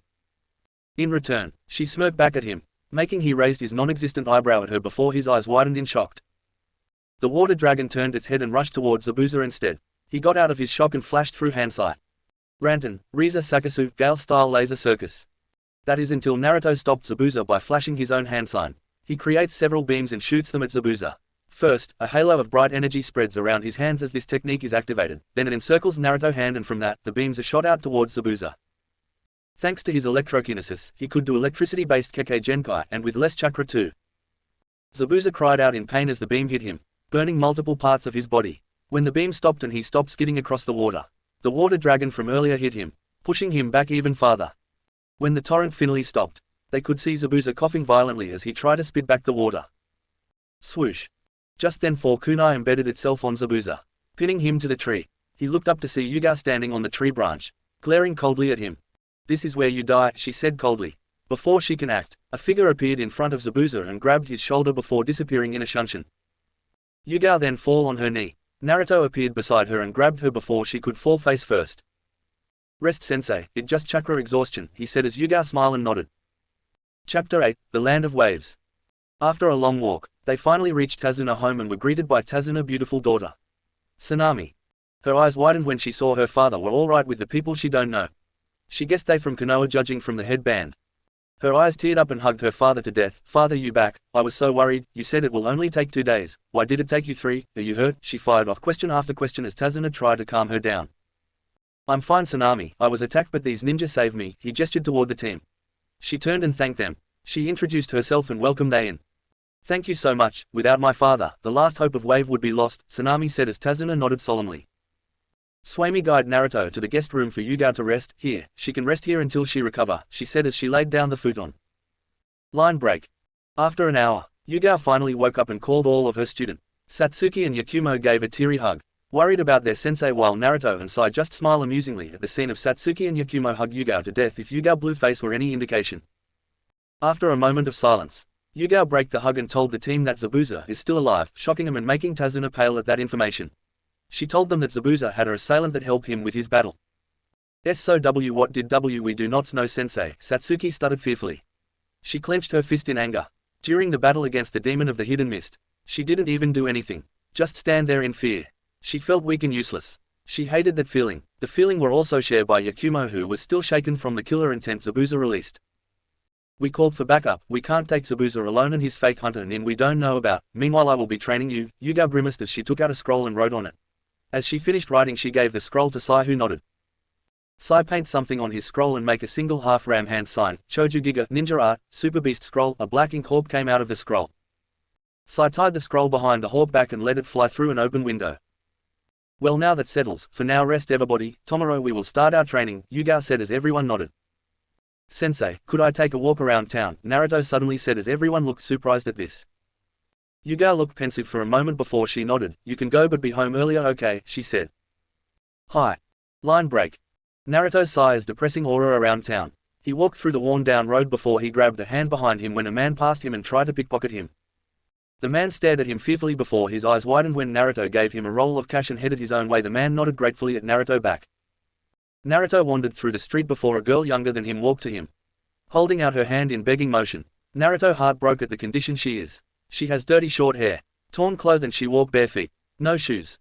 Food, she stuttered. Naruto smiled warmly before kneeled down to the girl's eyes level. His hand reached out as she took a step back in fear, afraid if he hit her. She opened her eyes when she felt he grabbed her hand and put something heavy in it. She saw some fresh baked cookies in them. Her eyes widened in childish delight before she hugged his chest. Naruto's eyes widened before he chuckled and wrapped his arm around her small form. Arigato, Nii-san, she sniffed. Naruto's smile widened when she called him that. No problem, he released her and stood up. Where do you live, little one? She didn't answer. She pointed at the cardboard box in the alley. Naruto's heart shattered at the poor living condition of the girl. He took the girl's hand and gently dragged her to the secluded forest near the town. He looked around and stretched his sense. No one was around. He flashed through hand sign, Mokuten, Shichaka no Jutsu, wood-style 4-pillar house jutsu. Naruto converts chakra into timber under the ground and lets it grow rapidly while forming it into a wooden house. The size of the house is based on Naruto's imagination. Naruto glanced at the girl and chuckled at her dumbfounded face. She got out of her shock and stared at him with childish curiosity. This your new home, little one? He smiled softly at her while her eyes widened. Tears swelled in her eyes before she lunged and hugged him. She chanted, thank you, over and over again. Line break. He hummed a soft tune as he headed back to Tazuna's house. After he spoiled the girl who now just gave him her name, Yana, he buy her new clothes and food despite her protest that he had done enough. Suddenly he turned around and saw nothing. He could have sworn he felt a pair of eyes watching him. He stared warily before shunshin to Tazuna's home. He never noticed a silver hair and purple eyes woman stared at him with a longing and amused smirk. Hey you guys and girls. Here another chapter. Sorry if it's short and late, but school hold me back for a few days. So don't worry, I'm here now. See you soon. Chapter 9, The Backup Arrives. With a great sigh, he entered Tazuna's house. He was surprised by the sight revealed to him.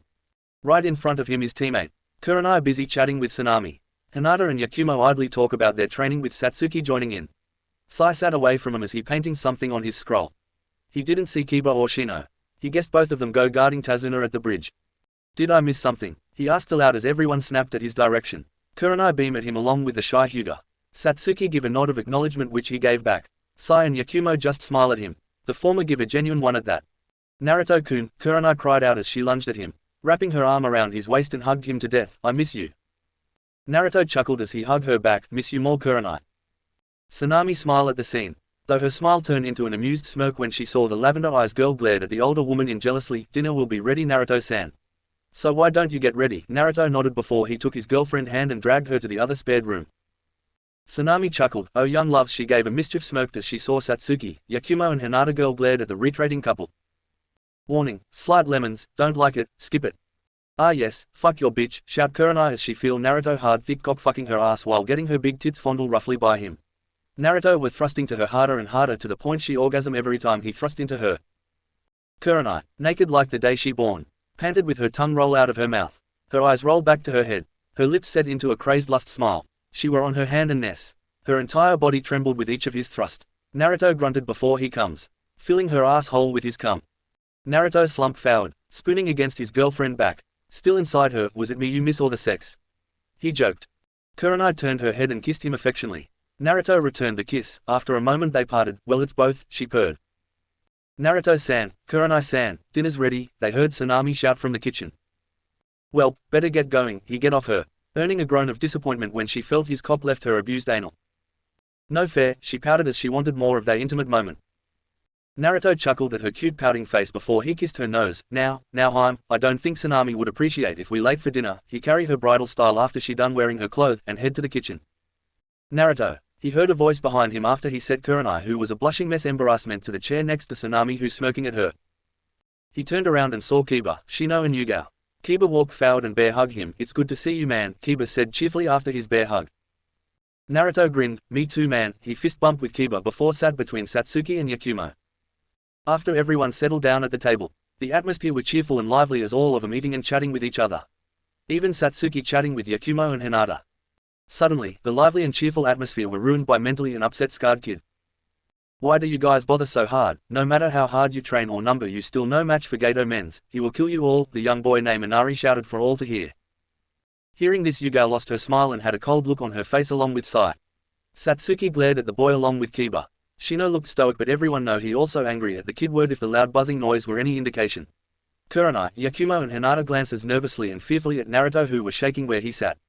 His hair shadowed his eyes, only the silvery reddish flame eyes visible to see, giving a scary and badass visage. Until he crushed the chopstick to dust. Immediately, the atmosphere turned tense when Naruto stood up, his eyes glowing and glaring at Inari, who was shaking a bit from the bloodlust Naruto were releasing. So you were just gonna sit there and crying, he snarled.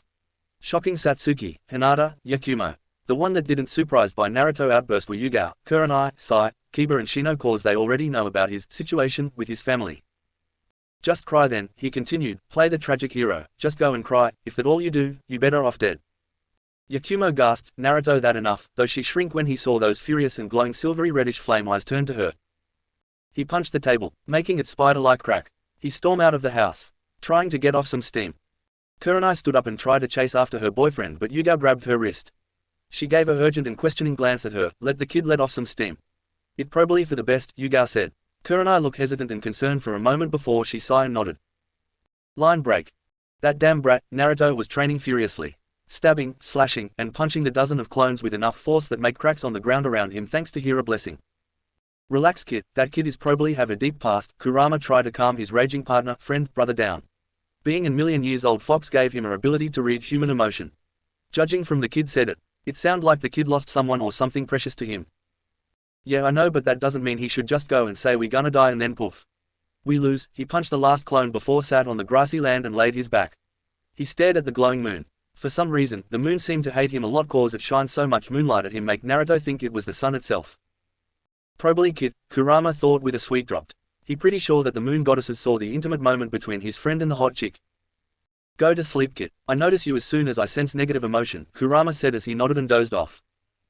Line break. Kid wake up, I sense a small negative emotion ahead, Kurama yelled as Naruto already awake but still closed his eyes. Who? He asked, alarmed. I don't know, but if my sense are right, which they always are, Naruto mentally rolled his eyes at this, it's that hunter nin that takes Abusa from your fight. He was shocked by this information but doesn't. T woke up. He stayed silent until he felt a shadow covered the sun. He could literally feel a hand reached out to his neck. He decided to tease him or her a bit. Kurama could only stare with a dumbfounded look on his furry face. Almost making Naruto laugh when the mental image sent to his eyes. Don't do it, he whispered huskily, making the figure give an undignified girly scream. One. He opened his eyes and saw a beautiful woman with long black hair, pale skin, a large soft brown eyes that remind him Hira and a slender frame. Her long hair loose freely. She wore a pink sleeveless kimono with pale red edges and decorated with small plum color swirls that went to her ankles. Around her waist was a simple white obi tied into a bow. A pair of light brown sandals with dark straps. She also wore a dark-colored choker around her neck. She put a hand to her chest where her heart beating fast. Oh, you scared me. Naruto stared at her amusingly. Oh really? You the one who scared me, miss. At first I thought you gonna rape me, he teased, but she doesn't catch it.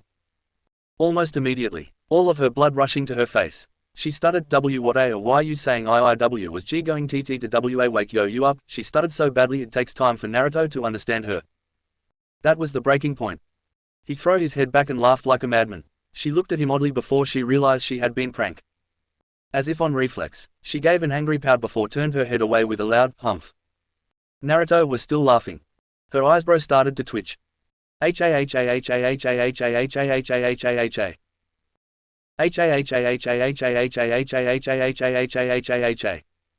She's still pouting and her face started to get even more red in embarrassment and fury.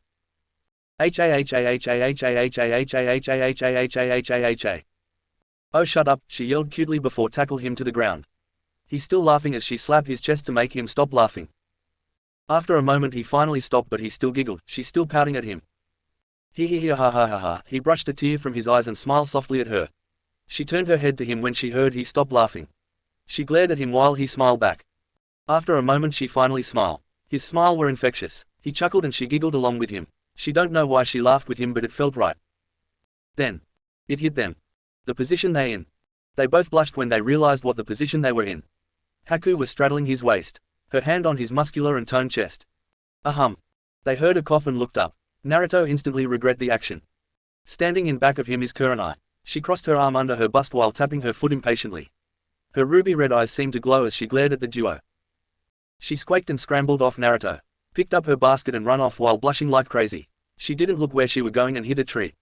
They sweet dropped at the scene. Even Kurenai pitied the girl a bit. Just a bit as she saw the girl shook out a dazed state and run off again. Now Kurenai-chan, I can explain, Naruto said shakily as he shake every time he felt his girlfriend killer intent rising every second. She cracked her knuckles and marched toward him. Kami-sama help me. That was the last thought of Uzumaki Naruto followed by a manly scream. Kami Temple. Hump serves you right, a beautiful busty woman thawed with crossed arm. A red tinted her cheek. A jealous frown as she gazed the mortal plane below or more precisely. Naruto and Kurenai having an angry sex after the beatdown she gave. Chapter 10, Lightning in the Icy Sky. The team at Tazuna House were planning and preparing for tomorrow's upcoming battle. Some were excited to fight stronger opponent while other was nervous. They heard the door gave a creak signifying someone opened it. They all tensed and ready to attack. They were shocked to find a limping Kurenai humming happily, followed by an also limping Naruto who looked like had been beaten by bear. "Dude, are you okay? You look like shit," Kiba said worriedly as he marched forward and take a look at his best friend brother's swollen face. His eyes had a black circle. His lips are bruised as if someone had bit him and a bite mark all over his torn turtleneck tank top. I'm fine," he hoarsely said as Kiba looked unconvinced before he nodded reluctantly. The older woman, namely Sanami and Yugao, grinned at the satisfied dazed Kurenai who had a glazed look in her eyes. They know exactly what happened. It just they didn't know Kurenai could be that rough in lovemaking. If only they knew. The others still looked confused by this. "Let just rest for now, we can still prepare for tomorrow," Yugao said firmly before she and Sanami attacked Kurenai for more detail about their little lovemaking. "Why yeah, I do just do that," Naruto groaned. Kiba slung his arm around his shoulder to help him. He smiled at Kiba who gave a grin. Line break. Naruto finally woke up from his sleep. He looked at the alarm clock beside him and saw it was already afternoon. His eyes widened before he jolted awake and rushed toward the bathroom. After his shower, he strapped his jewel katana to his back. Wearing his hip pouch and leg kunai holder, he wear his metal bracelet. His sensitive ear heard something from the kitchen. "Nah, we need her, not the kid, get rid of him." The word raged him before shunshin away. "Earlier ago. Inari dear, could you hurry up and help me with the dishes?" She called out as she washed off the plates until she heard a door being kicked. "Kaya," she cried out when she saw two men entered her house with a sneer. "So you must be Tazuna's daughter, Sanami, huh?" The smaller one sneered before he reached forward and grabbed her wrist. "Mom," Inari cried out when he saw the man grabbed his mum. "The kid here, should we take him too?" the bigger one asked his partner, inclining his head at Inari. "Nah, we need her, not the kid, get rid of him," the shorter one sneered at Inari. "Don't you dare touch him, if you so much as touch a hair on him, I bite my tongue and drown myself," Sanami cried out, her eyes burning. Inari shook in fear as the large man approached him. He wished he could help his mum. To be a hero like Kaiser. He grabbed a stick nearby and ready to strike the man. The two older men laughed. The large man unsheathed his sword and ready to strike. Raiden, Kuropansa, lightning-style Black Panther. After generating black lightning from Naruto body which takes the form of a small panther, he manipulated and panther rushed toward the bigger man. The panther hit him square in the chest. The panther may be small but it was strong enough to make him passed out from the pain and fall to the ground with a small thud. The shorter man turned to the door where Naruto standing at the broken door they just broke. "Stay be back or I kill this bitch." He put the katana at Sanami's throat making the woman whimper in fear. Naruto just stared at him blankly before he flashed through hand sign. The man smirking smugly at this. "Hey, even if the brat can do jutsu, he make a jutsu and the jutsu hit Sanami and he can't have that, Luke." His thought were cut off. When a glowing beams hit him and not Sanami. "What the man thought in shock. Just the man having his great plan. Rantan, Riza Sakasu, Gale-style laser circus. Naruto creates several beams and shoots them at the shorter man. First, a halo of bright energy spreads around his hands as this technique is activated, then it encircles the hand and from that, the beams are shot out towards the man. Naruto is able to alter the beam's direction after being shot, making it possible to strike multiple enemies with pinpoint accuracy, even bypassing hostages held in close proximity. The shorter man screamed in pain before he too passed out from pain. Sanami and Inari embraced each other, tears streaming down their faces. They stopped when they noticed Naruto approaching them with a warm smile on his face. He reached out and ruffled Inari's hair. "That are very brave things to do, Inari. To abandon your own safety for your mother. That is something every hero like to do," he said proudly as Inari sniffed and hugged his waist. He was surprised by this before he hugged the kid back. "Arigato," Inari muffled as he buried his face to his waist. Naruto released the kid and went to tie up the two thugs. He told them to get to safety before rushing off to the bridge, intent to help his comrade. Inari stared at the teen back before he gained a determined look on his face. He rushed out of the house, toward the village center with his mother following closely. Line break. Naruto approached the bridge. When he finally arrived he saw Yugao fighting with Zabuza in a fierce kenjutsu fight. With Kurenai back her up either with Taijutsu or Genjutsu. Sai and Yakumo furiously painting on their respective sketchbook. Sai creating more ink animal to help Yugao and Yakumo casting Genjutsu again and again. Trying to dull and false Zabuza sense. He looked at the other side of the bridge and saw Kiba and Shino lying on the ground, knocked out with bruises all over their body as Hinata tried to heal them with ointment and bandages. Satsuki in a dome of glass mirror, fighting the hunter nin who was in the mirror. All mirror. He could still see the needles piercing Satsuki's body. Naruto could tell the hunter nin overwhelmed Satsuki. Kurama, other Klo. "Eno, you dead as soon as I give you the cloak. You could only survive for 30 minutes before my chakra burned your coils," Kurama warned him. He pondered about it before he hardened his eyes. "Fine, we use the cloak as a last resort." He rushed toward the mirror and punched the ground. Making cracks appeared and debris flying around. "What are you doing, Naruto?" Satsuki shouted when she saw her teammate do a punch that only Tsunade-sama could. Apparently, she's sadly mistaken. "Saving you," he said shortly before raised his hand, deflecting the needles with his bracelet. With a loud battle cry, he raised his right arm and clashed it with his left arm. Making a red hissing energy wave rushed out and hit the mirror and broke it. The hunter nin got out of the mirror as soon as the mirror broke. "Damn it, I'm low on chakra and the ruined ground slow my speed," she thought frantically as she tried to come out a plan. Naruto waved his hand, making the water near the bridge rush toward the hunter nin in a big tsunami. "Shit," the hunter nin cursed before she gathered Hyoden chakra as much as she could and release it in a light blue color wave. The wave hit the rushing tsunami, instantly frozen the water once it hit. The hunter nin panted as she tried to catch her breath. That wave nearly took all of her chakra. Suddenly her eyes widened when a fist embedded itself on her stomach, making spittle of spit paint under her mask. She flew away from him before flip herself in momentum and skidded across the floor. She flashed through Hansign despite had a trouble breathing cause of the several broken ribs. Suden no Jutsu water-style water bomb jutsu. After needing chakra in her stomach, she expels a large quantity of water in the form of a powerful torrent aimed towards Naruto. He also flashed through Hansign, Suden, no Kuchi, water-style mouth of the serpent. Naruto generates a spinning column of water which takes the form of a snake with a gaping jaw. The snake rushed forward the torrent of water. Both of the water jutsu clashed with each other. Naruto saw the chance he couldn't miss. Once he saw his Suden jutsu connect with the fake hunter nin. He flashed through Hansign, Raiden, Kangekiha, lightning-style emotion waves. After releasing a large water wave from his mouth, Naruto mixes lightning into it, instantly electrocuting the fake hunter nin caught in it. Haku screamed in pain before she flashed through Hansign, Hyoden Domu, ice-style ice rock dome of magnificent nothingness. She quickly frees the surrounding air and create an ice dome around herself to act as a defense. It is strong enough to withstand the assault of lightning and water at once, remaining almost undamaged. Naruto stopped his jutsu once he saw his opponent inside an ice dome. He created a cage bunshin to fetch Satsuki. After a moment, the clone arrived with Satsuki in tow. She has an annoyed look on her face as the clone puffed. "Alright, what do you want?" Irritation could be heard in her tone. "I need you to make one of you powerful Kaden while amplified it with futon. Our opponent inside an ice dome. If we want to melt it, we have to combo," he said while never averted his gaze at the panting Haku in the dome. She nodded. "Let's do this." She flashed through Hansign, Kaden, Kiryu Enden, fire-style dragon flame bomb. Satsuki needs her chakra into flames, which are then manipulated into a genuine-looking dragon. The flames are so hot that make Naruto's face could melt. Not that it actual could. With Hestia blessing and all. Naruto also flashed through Hansign. Futon, Daitopper, wind-style great breakthrough. Naruto creates a gust of wind in a large scale. The wind hit the fire dragon actually grew into more larger size and the fire dragon hit the dome. The faked hunter nin eyes widened under her mask when she saw her ice dome started to melt. Cause she low on chakra, she couldn't make a stronger dome or she get chakra exhaustion. Once the dome is nothing but a puddle of water. They saw the hunter nin were on her knees panting. Her mask had melt and crack in them until it fall to the ground.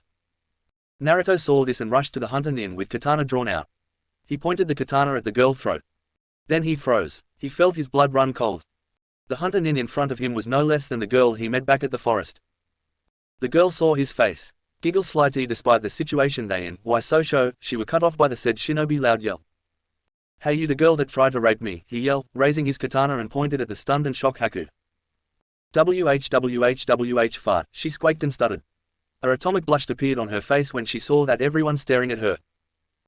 Satsuki had an enraged and jealous look on her face.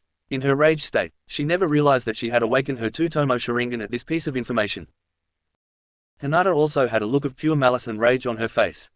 It was scary cause she always be so shy and timid all the time. The enraged and malice look didn't suit her. In her also induced rage she activated her Byakugan. The vein appeared around her eyes as she glared at the girl. Yakumo also had a jealous frown on her face, her hand shaking as she fight the urge to draw the girl on her sketchbook to make her suffer. Kurenai and Yugao had a deadpan look on their faces. Only Naruto could pull out that kind of thing. Zabuza had a stunned look on his face. "No, no, no, no, no," he chanted in his mind. It couldn't be, his sweet, sweet daughter wouldn't do such thing right. He paled over and over when he resheathed the mental images what Haku could have done to the Auburn boy. Suddenly the awkward atmosphere turned into tensed when they heard a clapping hand were heard. Well, it looked like the demon of the hidden mist was nothing but a failure," a voice sneered at the other end of the bridge. Slowly, a small silhouette made its way to the group. When the man approached them, Zabuza growled. Gato and his thugs had seen the battles and were disappointed when Zabuza failed to kill the bridge builder. "Shut up, you bastard," Zabuza roared at him. His pride had been hit. "Or what, Zabuza? You failed to kill the ninja and the bridge builder, what hope you have to against my army?" he sneered as the mob of his thugs surrounding him. Seeing the new threat in front of them, they all tensed up, ready to battle, but they all knew they couldn't last longer cause of low chakra and exhaustion. "All right, time's up, kill them all, but if you bring me any of those girl and the woman, you can even get bigger bonus than you can imagine," he said in a lecherous tone. Leering at the female, all the female present felt shiver run throughout their spines. But before they could react, a lightning blur ran past them. The figure jumped high in the air and landed in the middle of the thugs' group, creating a shockwave of electricity around, blasting away the thugs. They all opened their eyes and widened them in shock. 'Cause in front of them is Naruto. Blue lightning dance around his body. His eyes turn a sparkling blue and release a stream of lightning now and then. He crack his neck, "Shall we?" he taunt them before slashing or stabbing the thugs with lightning-induced dual katana. The group of shinobi could only watch with wide eyes before they all nodded and joined him, without even need to use hand sign. Raiden, Jian, lightning-style false darkness. Naruto emits lightning in the shape of a spear from his palm, which then pierces the enemy. Its destructive power is great enough to even pierce through rock, meaning it has a high killing potential. Naruto increased the number of spears to attack multiple enemies. This, coupled with the sheer speed of the lightning, makes it a difficult technique to evade. This technique is capable of being focused into a straight beam, similar to a laser. The dozen of thugs scream in pain when the lightning piercing and shredding their body. Zabuza is having a good day could be an understatement. Why not? He get to kill Gato man and see he trembled under the kid power. Ha! And Gato said Zabuza was a failure. Naruto grabbed one of the thugs on the throat that tried to slice him and leaped forward.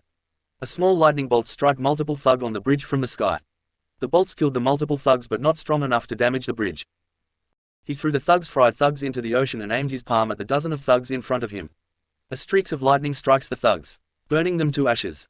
Now crying pitifully, Gato turned and tried to run but instead got choked on the throat by another lightning-encased Naruto who glared at him menacingly. Please D don't KK kill me, Gato choked out. His hand clawing at Naruto's arm but he didn't even budge. Instead he tightened his hold on his neck, making him harder to breathe. "You don't know how much I want to kill you, even after what you said to my girlfriend, but that is not my job," he pointed at the mob of villager at the other end of the bridge. "Naruto Nihai-chan, we are here to help," Inari said with the mob of villager behind him agree. He put his lip at the man's ear, with a great show of strength, he threw Gato to the mob of villager. Landed with a loud thud and crack, meaning he broke a bone. "There, that bastard. Kill him. No, make him suffer first. Crushed his ball for what he did to my daughter." Gato screamed of pain were a music to Naruto's ear. Line break. After the end of the battle at the bridge, the torture and execution for Gato, the land of waves finally free from its chain. Zabuza had tell Tazuna about the whereabout of those Gato kidnapped and money Gato hidden. Out of all the team, Naruto quickly became famous in the land of waves. The villager often came to Tazuna house, hoping to thank Naruto, who was now being referred as the hero in the land of waves. A few brought gift and some of them asked Yugao if he interested marrying some of their daughters. Until no, the female in the group had been brooding or in Kurenai case, growling and make Naruto have a hot and angry sex with her to make sure he knows she is the only one he need. The female of the group brooded and being emo even more when they all heard the animal growl and moan loudly. Eventually, the times came for them to leave the land of waves, which was a tearful moment. The group, especially Naruto, has been hailed as the hero in their land. "Well, it's look like this is goodbye, huh?" Zabuza stated. His voice sounded like an asshole, but everyone knows it's his way showing he was sad. Being a ninja and living with Zabuza under the same roof is enough for them to know Zabuza. "It seems so too, San. What are we gonna do now?" Haku asked with a hollow tone. She kept sending glances at Naruto, making Kurenai eyebrow twitched. "Well, you could come to Konoha, I'm sure. Father would welcome you. Zabuza would sure be deaf if he didn't." T heard the slight uncertain tone in Naruto's voice, as if the word father is foreign to him. What, you joking, aren't you, brat?" Zabuza said in cool tone, trying to hide his shock. "Do I look like I'm joking? If you join Konoha, the hunter nin from Kiri will back off," he explained as the team stared at him. Wide eyes. "Well, I guessed we should join Konoha, ha Haku," Zabuza said in a strangely happy tone as Haku nodded. Naruto smiled, perfect. Chapter 11, The Titaness Returned. Naruto found himself in a some kind of throne room made out of cloud. He looked around and was startled at what he just saw. Sitting in the biggest throne he ever seen is a tall and muscular man that make Hercules look like an ant. He wore a loincloth, and his skin is color dark with glimmering stars. He seemed to be waiting for something or someone, with his cheek rested on his right palm, a bored expression on his face. Suddenly, the double door of the throne room were broke off at hinges, courtesy by a very angry woman. She was dressed in forest green robes that were dappled with gold and white, as if sunlight was shifting through branches.